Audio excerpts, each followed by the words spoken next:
What's going on, everyone? Welcome to the Cleveland Pulse YouTube channel. I am your host, Justin Harold, and with me, as always, my co-host, Jeff Santa. Today, we are bringing you the Week 14 matchup for your Cleveland Brownies, sitting at 6-6 against the Baltimore Ravens, sitting at 8-4.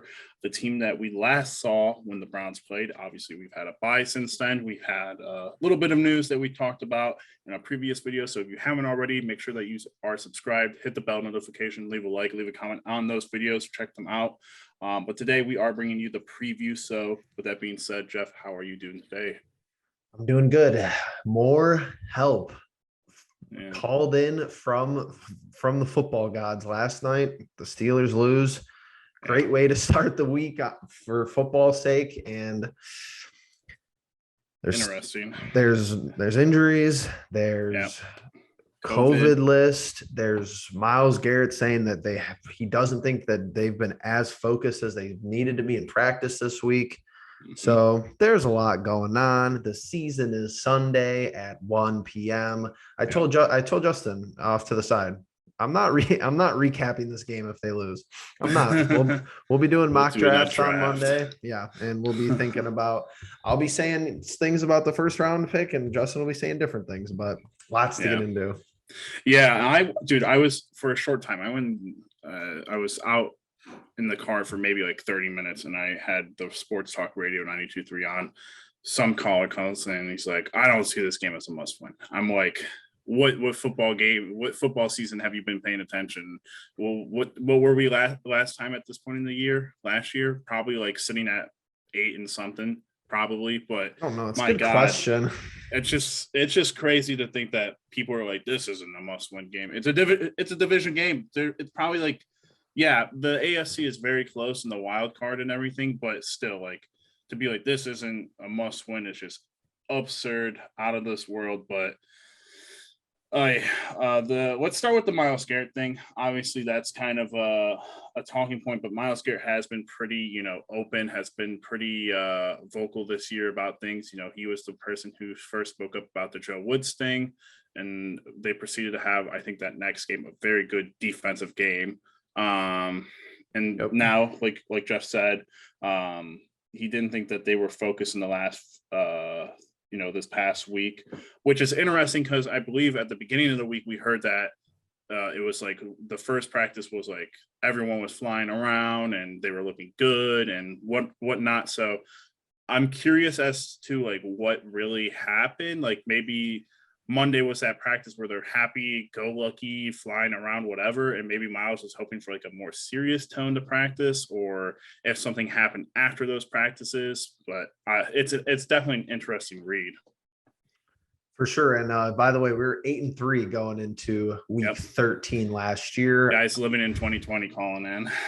I mean, but you have to admit that every divisional game is probably a must win. We talked about that on Monday. I don't understand how you're not dialed in off of a bye week on practice. This is your season. Like, I don't get why, if that's just he's saying that to get guys fired up. But at the same time, it makes me nervous because we have played, I think our three best defensive games have come in the division. So Are we going to get another performance like we did the first game against Baltimore? I would lean it's probably difficult to get the job done. But it's so baffling to me though. And I want to talk Browns, but you can't talk Browns without talking the rest of the NFL season. And me and you were texting about this last night. I do not get how our offensive line and our running backs get swallowed up by the Pittsburgh Steelers. And then last night, Dalvin Cook is running through holes that, like, I probably could have rushed for like 50 yards last night. I'm not even lying. Some of these holes that like the Steelers defense was giving up, I just don't understand the inconsistency across the league. It seems like a contagious thing. Like, we play the Bengals, they're inconsistent. We look like trash next week. It's so weird. It's so bizarre. And it's so frustrating that we should have more wins. Yeah. And that'll be the thing, depending on how this season turns out, is going back and looking at the games that we dropped that we shouldn't have early on in the season. But super frustrating talking about that point. And that's like a really funny remark that you made, because that's something my dad would say, is like the holes were so big you could drive like a Mack truck through it or something like that. So, but yeah, it's tough to analyze one game at a time now in this part of the season. But yeah, thankfully the Steelers dropped last night, but we got to get the job done Sunday before we go on to back-to-back Saturday games. So with that being said, let's go over the injury report for now. David Njoku has been ruled out for the game with COVID, so he'll be gone. Harrison Bryant, another tight end, out of the game, which that'll probably be our biggest talking point with the offense going into this game. Anthony Schwartz still in concussion protocol, and then our questionables for the game are Jordan Elliott and Malik Jackson. Jeff, thoughts on two of our top three tight ends being out? My early thoughts is that Kevin Stefanski may or may not be lost, running out of 13, not having any 13 personnel. We talked about this Monday. Go watch that video. Go subscribe. Do everything. We're growing nice. We're growing very. We like what we're seeing. So hit the bell notification and comment. We're going to respond to you. Say something stupid. Say something intelligent. We're going to respond and probably value your opinion. We're not going to be. I'm worried about the pass protection really, because I think the tight ends, they do some decent things, blocking, running, and chipping guys off the edge. And the last game we didn't even play. I don't know who is their defensive end who was out the last time we played them. Oh, Calais Campbell. Calais Campbell. He wasn't even playing that game. So right. I don't know his status. If he's going to be back, I would assume he might be. Their secondary is here's what's making me nervous. And I know you're asking me about the tight ends, but Stefanski, everybody knows their secondary is depleted. Their secondary is all backups. That doesn't mean that we should be pass happy, though. I do not want to pass the ball 30 times. I don't. Run the ball. I agree. I will revert my point from after the Ravens game, because you said it. You said, let's pound the run. Who cares if we're getting stuffed at the line of scrimmage? And I rebutted quickly that they were 8 and 9 guys personnel in the box, but I don't care. Just keep handing the ball off to Chubb and Kareem Hunt. Just literally make them stop you at the line of scrimmage every single run. Yeah, sorry. I'm looking at the injury report. And so Calais Campbell, as of yesterday, was a full participant in practice. He had an illness the day before. I'm trying to look down the line to just see if there's anyone, Villanueva, which is a no injury related rest practice. Doesn't look like any of their, big players are going to be out. Ricard, the fullback, did not practice 2 days in a row. I mean, that dude's just a stud at blocking, so that's big. But outside of that, I don't think anyone outside of the injury reserved players that they have that we already know about being out. Marlon Humphrey, if you did not know, is out for the season. I mean, we're on a backup punter. Yeah. Like, we're not 100% healthy either. We have one tight end basically who's been with the team. We're on a backup punter. I think with that, now we're going to ask Jacob Phillips to start. I'm going to ask him to start. He hasn't played. He hasn't had pro style reps in I don't even 20 weeks. When did he get hurt in the preseason? I mean, maybe 15, 16, 17 weeks. So I'm expecting another ugly game. Here's the thing though. Let's talk a little bit of long distance, because I'm excited about Miller Forrestall. I don't know what kind of looks we're going to give him, but I think that we are going to have him on the field. Stefanski's going to want both tight ends on the field. He's the practice squad tight end called up. He has a touchdown this year with the Tennessee Titans on a nice wheel route. You guys should go check out some of his Alabama highlights. Big kid. He ran a 4.7 40-yard dash. He's like Harrison Bryant. He really is. And I'm hoping that he's somebody who we've kind of been hiding. We don't know his potential on the practice squad yet. And I hope he has a big day on Sunday. I think he could be a part of this team moving forward, especially with there's going to be decisions in the offseason looking way ahead. Is Austin Hooper going to remain on this team? So if we have some who's going to get a contract, if that's the case, exactly amplifying your point about Austin Hooper.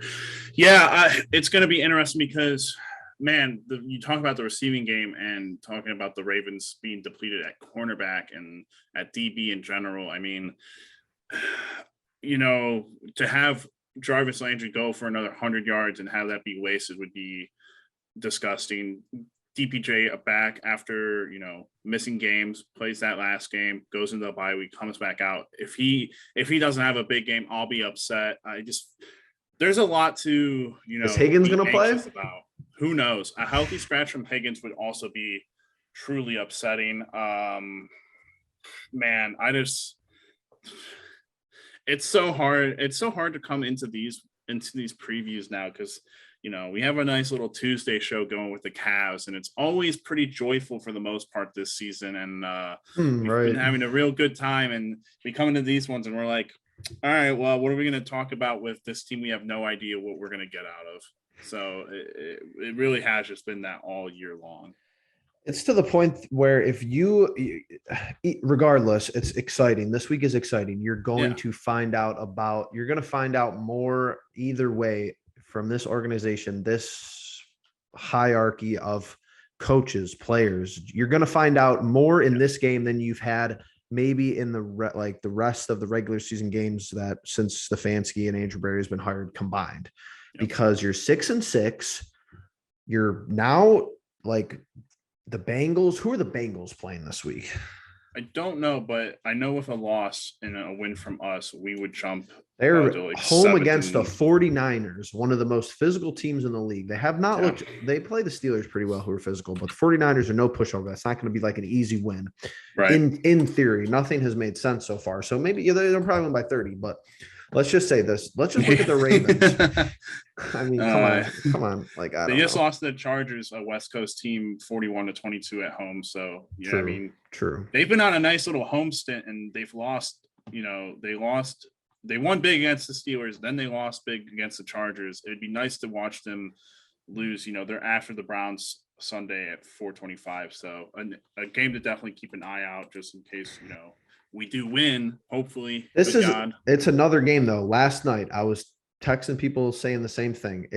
That game last night was pretty much the season for both of those teams. Could have been argued either way. Minnesota basically back against the walls. Steelers pretty close to back against the wall, not totally out. And I would like to say the same thing. Like, I would like to say that the Browns are the more desperate team this Sunday, being at home. But I don't know. It's close because the Ravens – here's the thing with the AFC. The AFC schedule has been the talking point, the issue the whole season long. Let's look at the Ravens. Playing us at First Energy this week. They have to go home to play the Packers. Then they're on the road in Cincinnati. They're at home against the Rams, and then they're at home against the Steelers. They can only have a couple wins left. If we beat them Sunday, it's wide open. The Steelers' remaining schedule is difficult. Cincinnati's playing tough games. It's sad that we're 6-6 and like we still have tough games left because I thought that, let's get the Chargers out of the way. Let's get the Chiefs out of the way. I was ready to rally after the first 4 or 5 weeks. Obviously, I didn't think the Cardinals were going to be that good, but we're pretty much into a retrospective of winner of this game. I think the winner of this game, Browns Ravens, is in the driver's seat for the AFC North somehow. It doesn't make sense, but I think it's the case. That'd be crazy. Well, I mean, like you said, you look at the AFC standings, we'll still be one game behind the Ravens, but obviously, like you said, they got to play the Packers the next week. It's nice to know that I didn't know with the Packers game that next week, obviously we have to play them that Saturday, but we're going to have a Saturday game next week. So we're going to be on a short week this week, but then technically we'll have a little bit of a longer week. The Packers will be on a short week. In technicality, yeah. So, but we got to go to them at, to Green Bay on Christmas Day, which I'll hold out hope, but we won't talk about that yet. So, man, I don't even know, Jeff. I think we're at the point where we have to give a prediction for this game. So what is the thought for you? I feel like I have to keep it close and say 21-17 Browns. And dude, I said it was going to be higher score in the first game. So that was a big mistake. But I don't know, dude. Here's what I'm gonna say. I think want to go 0 for 2. Make me feel better about our Cavs predictions. I want to say we're gonna win. I really, really do want to say that the Browns are going to win on Sunday. But I am at the point with 5 games left, that I don't think we deserve to be in the playoffs. So I'm gonna say we're gonna lose. It's going to be sad, but I'm keeping it close too. I don't know how we're going to contain Lamar again. Hopefully JOK and Myles and Clowney just replicate the performance. Just seemed like what was interesting to me about that Sunday night game is that like the prime time, I felt like our defense had like a little bit extra being in prime time. Don't know if we're going to get that on a 1 p.m. slate. Yeah. So I think we're going to give up more points this time, and the offense probably will do better, but it's not going to be enough. I'm going to say 27-24 Ravens. Still a little bit higher scoring. I like that. Yeah. Hopefully, the weather's going to be good. So God knows that we come back on Monday and we're doing a draft report that it won't actually be a draft report, but it'll be, Jeff probably, flipping his cape, his cap, and me trying to sit there, rationalize. Maybe, I don't know. I've been starting to go to the dark side a little bit. I've been losing my my optimism with this team for quite some time. Can't blame you. Yeah, it's been tough. So, all right. Hopefully, Jeff's 0-1 on Monday, and I'm 1-0, just like the Browns. Hopefully, but with that being said, Jeff, you got anything before we call the splits? Nope. All right, everyone. Well, with that being said, if you guys haven't already, please make sure you are subscribed, hit that bell notification, leave a like, leave a comment. What are your guys' thoughts on this matchup? It's got to be a must win, but I like to hear from one of you guys in the comments. Tell me why it's not a must win, like the guy on the radio. But yeah, leave us some comments, leave us your thoughts. And with that being said, we'll catch you in the next one. Peace.